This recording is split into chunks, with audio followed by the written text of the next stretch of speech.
udah sangat dimudahkan lah ya untuk masyarakat yang ada di Kabupaten Aceh Singkil, apapun kendalanya bisa datang ke kantor dan bertanya ya, Bu Ade ya. Betul, Senin sampai Jumat jam 8 sampai jam 3 sore dan tidak ada biaya tambahan ya teman-teman ya. Jadi semuanya gratis. Kamu belum aktif jadi peserta JKN, padahal peserta aktif wajib untuk semua.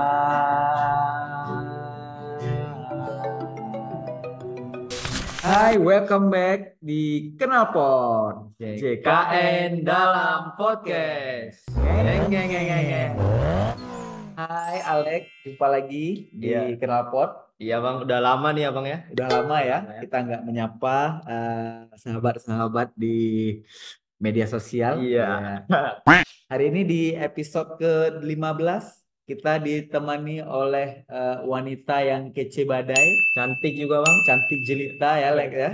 Punya suara yang merdu juga Lex. Oh iya betul bang. Ya. Boleh memperkenalkan diri? Silakan Bu. Oke, halo semuanya pendengar Knalpot episode 15. Kenalkan, saya Ruli Ardi Alfadila, cuman karena namanya panjang gitu ya. Jadi boleh panggil aja dengan Ade. Nama panggungnya Ade gitu ya. Saya di sini selaku Kepala BPJS Kesehatan Kabupaten Aceh Singkil. Tepuk tangan dulu dong. Iya kan? Nggak salah kan Lex? Iya, Bener kan? Ada betul. nama panggungnya Lex. Iya. Udah sering tampil berarti ya bang. Wow, coba. Ya. Nah, jadi eh, seperti episode-episode yang lalu-lalu ya, di Kenalpot kita masih akan membahas seputar program jaminan kesehatan nasional ya. Kali ini nih lebih spesifik di Kabupaten Aceh Singkil. Aceh Singkil ya. Kalau kemarin di episode yang lalu-lalu kita sudah menyapa Kepala Kabupaten Gayo Lues, Kepala Kota Kota Suku Suku Salam. Nah, sekarang kita menyapa the one and only ya, wanita ya yang ada di Kabupaten Wilayah Kerja Kantor Cabang Tapak Tuan. Ada Bu Ade ya. Oke Bu, nah awal nih kita dengan pertanyaan-pertanyaan yang ringan ya Bu ya. Oke, oke. Kita mulai dari berapa sih Bu jumlah kepesertaan program JKN di Kabupaten Aceh Singkil dan keaktifan pesertanya berapa persen nih Bu? Baik, jadi di Kabupaten Aceh Singkil sendiri untuk jumlah peserta yang terdaftar sebagai peserta JKN itu di angka 146.000 jiwa ya. Jumlah penduduk di Kabupaten Aceh Singkil menurut data Dukcapil itu di angka 140.000 jiwa. Memang kalau kita lihat ya, kalau dari persentase sepertinya di atas 100%. Kenapa bisa seperti itu? Yang pertama adalah karena kalau data dari BPJS Kesehatan, datanya adalah data real time, artinya data sekarang. Sedangkan kalau data dari Dukcapil, datanya adalah data dari semester 2 tahun 2024, artinya data dari Desember 2024. Jadi seolah-olah kok kayaknya peserta BPJS lebih banyak dibandingkan dengan data penduduknya, sebenarnya enggak seperti itu ya. Kemudian yang kedua adalah karena ada juga beberapa, misalnya kayak saya nih, pegawai yang kerja di Singkil, tapi sebenarnya kakaknya KTP-nya bukan KTP dari Aceh Singkil. Itu terhitung juga sebagai peserta di Kabupaten Aceh Singkil, gitu ya. Kemudian ada juga peserta-peserta yang misalnya sudah pindah keluar Aceh Singkil, tapi tidak melapor ke kantor BPJS, sehingga kita tidak tahu ternyata mereka sudah pindah, seperti itu. Jadi sebenarnya kalau kita lihat real di lapangan gitu ya, kalau kita turun ke desa-desa, kita lihat bisa kita katakan 99% sudah terdaftar sebagai peserta JKN di Kabupaten Aceh Singkil. Gitu aja sama Alex. Oke, jadi data-data peserta dilihat dari terdaftarnya ya, Bu Ade ya, Iya terdaftar di benar, fasilitas kesehatannya ya, gitu ya. iya benar-benar.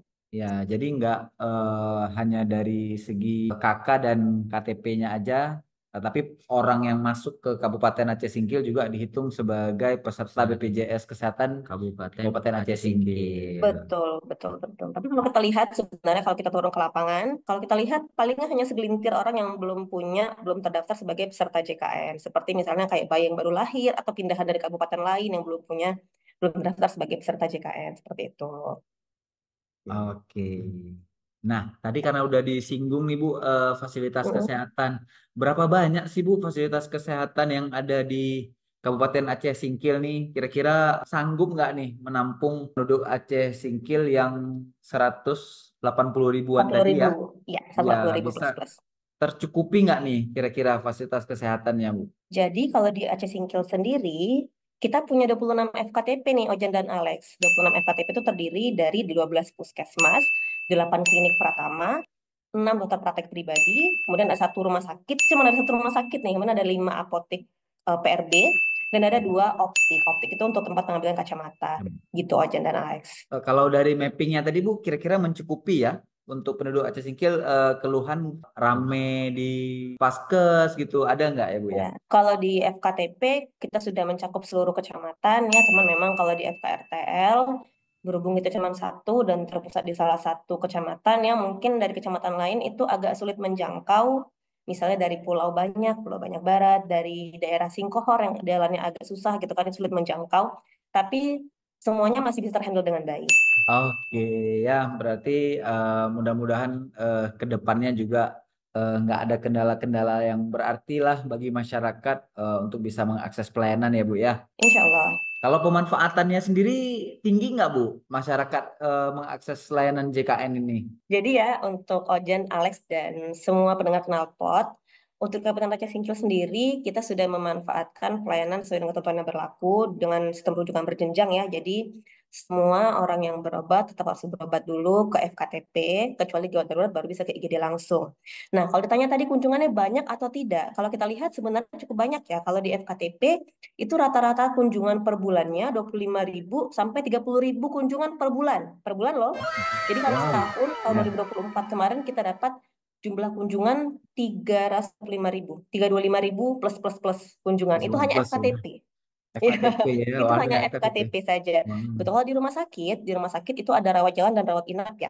Kalau rawat jalan kunjungannya 1.500 sampai dengan 2.000 per bulan gitu. Per Bulan. bulan. Ya. Kalau per tahunnya kurang lebih 21 ribu kunjungan untuk rawat jalan. Kalau rawat inapnya sekitar 400 sampai dengan 500 kunjungan per bulan, ya setahun kurang lebih 5.000 kunjungan kasus rawat inap. Wah, jadi masyarakat di Aceh Singkil ini udah teredukasi dengan baik sehingga memanfaatkan program JKN ini dengan baik ya, Bu ya. Iya betul. Oke Bu, tadi kan kita udah Ya. bahas yang ringan-ringan ya Bu. Ah, mungkin kita sedikit bahas yang lebih agak berat nih Bu. Ah, Yang ada case-nya, ada kasusnya ada ya. kasusnya Bu. Nah, ini Bu, di Kabupaten Aceh Singkil sendiri Bu, kebanyakan kasus itu kenapa sih Bu kepesertaan JKN yang non aktif gitu Bu? Mungkin boleh ya saya jelasin sedikit tentang jenis-jenis kepesertaan di BPJS Kesehatan. Karena Boleh. mungkin pendengar knalpot ada yang belum tahu nih kepesertaan BPJS Hmm. Kesehatan itu apa aja gitu. Kadang-kadang ada yang tanya, Bu Ade, kok BPJS saya bayar, kok BPJS teman saya gratis gitu. Bedanya apa? Nah, ini saya jelaskan Iya. terlebih dahulu ya. Jadi, kepesertaan BPJS Kesehatan itu terbagi menjadi dua secara garis besar. Yang pertama ada namanya PBIJK. Ya, PBIJK ini singkatan dari penerima bantuan iuran JK-nya Jaminan Kesehatan. Ya, secara singkatnya ini adalah BPJS Kesehatan yang dalam tanda kutip gratis gitu. Padahal sebenarnya nggak gratis tapi dibayar oleh pemerintah gitu. Hmm. Kita nggak bayar sendiri, dibayar oleh pemerintah. Ada juga yang namanya non PBIJK. Non PBIJK ini terbagi lagi menjadi dua, yaitu PPU, pekerja penerima upah, ya, bisa PNS, bisa pegawai swasta, bisa PNI, Polri gitu. Dan kemudian ada yang namanya PBPU, atau kalau orang bilang BPJS Mandiri gitu, Mandiri yang ya. bayar Mandiri. sendiri iuran, betul Ojan, yang bayar sendiri iuran setiap bulannya ke Indomaret, ke kantor pos seperti itu. Nah, kalau tadi ditanya kenapa sih BPJS-nya banyak yang nonaktif, tergantung dia segmennya, segmen peserta Segmen yang apa. mana? Oh iya. Benar, kalau misalnya dia PBPU, dia nonaktifnya bisa karena tidak bayar iuran, menunggak seperti itu. Kemudian kalau PBIJK, kenapa? PBIJK biasanya karena dinonaktifkan oleh pemerintah pusat melalui SK Kemensos. Ya, alasannya banyak sekali. Contohnya misalnya NIK-nya tidak padan dukcapil, kemudian ada anggota keluarga yang sudah kerja, jadi dianggap mereka sudah mampu, tidak lagi layak menerima bantuan seperti itu, dan berbagai macam hal Hmm. lainnya. Bisa juga tadi kalau misalnya PPU kan saya kerja di perusahaan, kok kartu saya nggak aktif, kan dibayar oleh perusahaan gitu ya. Kadang-kadang ada juga HRD-nya yang lupa bayar iuran, jadi nunggak nih, bisa juga seperti itu. Iya. Atau misalnya juga yang paling sering kita ketemu adalah tadi yang kata Alex tadi, anak PPU ya. Jadi saya jelaskan lagi nih, kalau misalnya pegawai BPJS-nya itu bisa menanggung 5 orang peserta ya. Yang pertama adalah Keluarga. pegawainya sendiri, yang kedua adalah istri atau suami yang sah ya, karena ada juga yang nanya-nanya sama saya punya istri siri nih Bu Ade, boleh nggak dimasukin ke peserta BPJS saya? Oh tidak bisa, kalau dia masuk dalam kakak tidak bisa, jadi istri yang sah. Kemudian ada lagi tadi 3 sampai dengan 3 anak ya.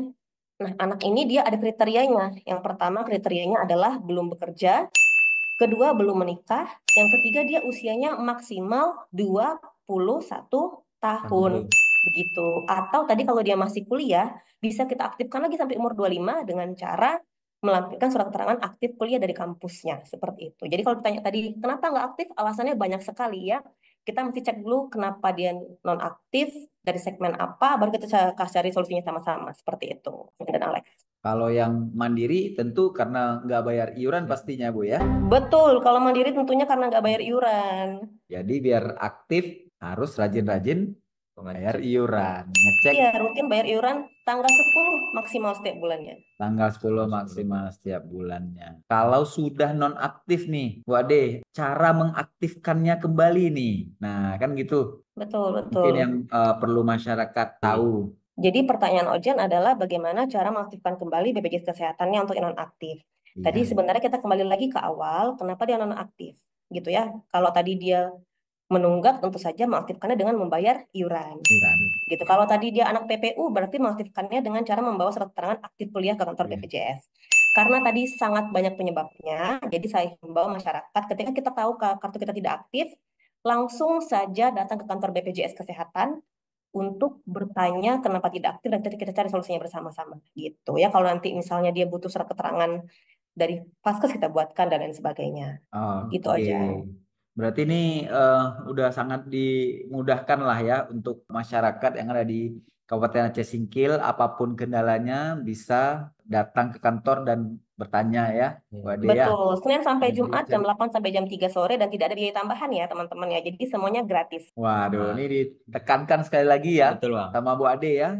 Jadi pelayanan di kantor BPJS ini nggak ada biaya-biaya ya Bu Ade ya. Betul, bahkan parkir pun kita nggak boleh tarikan, tetap Wah, gratis semuanya. ya, the best memang Bu Ade. Oke. Bagi peserta yang non aktif tadi Bu, jika peserta nggak mengaktifkannya, apa sih Bu dampaknya bagi peserta tersebut Bu? Tentu saja ya dampaknya adalah tidak bisa mengakses layanan kesehatan alias tidak bisa berobat pakai BPJS Kesehatan. Karena gini, kadang-kadang banyak masyarakat yang protes nih, Ojan dan Alex, kayak Bu Ade saya kan punya kartunya, tapi begitu dicek di puskesmas kok nggak aktif gitu. Nah, seperti saya bilang tadi ya, kayak segmen PBIJK tadi, kita nggak tahu kapan dinonaktifkan. Pemerintah pusat itu langsung menonaktifkan tanpa memberitahu. Kita pun tahunya kadang-kadang dari BPJS Kesehatan tuh bulan depan tahunya gitu kan. Jadi kalau kita download aplikasi mobile JKN, kita bisa cek status kepesertaan kita secara mandiri kapanpun dari manapun. Gampang kan? Gampang, Iya. benar Bu. Kemudian kalau untuk kepesertaan mandiri, kalau telat membayar iuran, nanti akan ada yang namanya denda rawat inap. Ya, jadi denda ini muncul ketika pasien tersebut dirawat inap. Besarannya berapa besarannya? Besarannya tergantung dari diagnosa pasien tersebut dirawat. Oke, nah jadi untuk peserta mandiri ya khususnya ya biar jangan ada denda-denda pada saat mau akses pelayanan harus rutin nih Rutin bayar mengecek, iuran, rutin ngecek juga ya. benar. Biar kalau ada mau pelayanan gitu jangan Ya, nggak ada kendala lah ya. Betul. iya. Di mobile JKN bisa loh cek iuran kita berapa nunggaknya.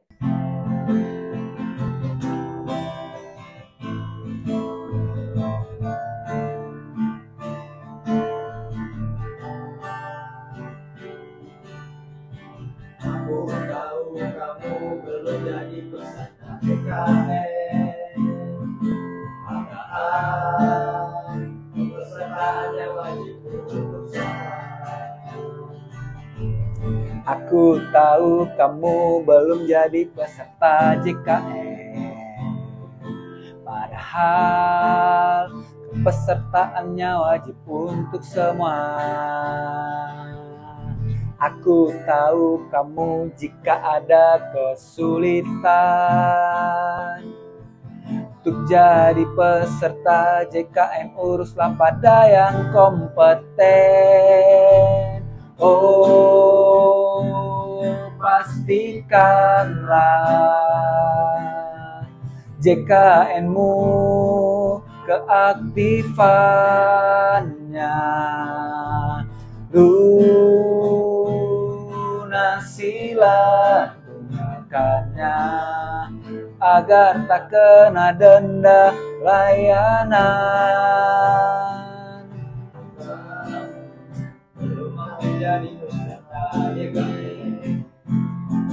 Padahal peserta aktif wajib untuk semua.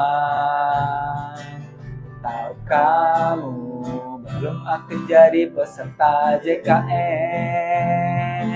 Padahal peserta aktif wajib untuk semua.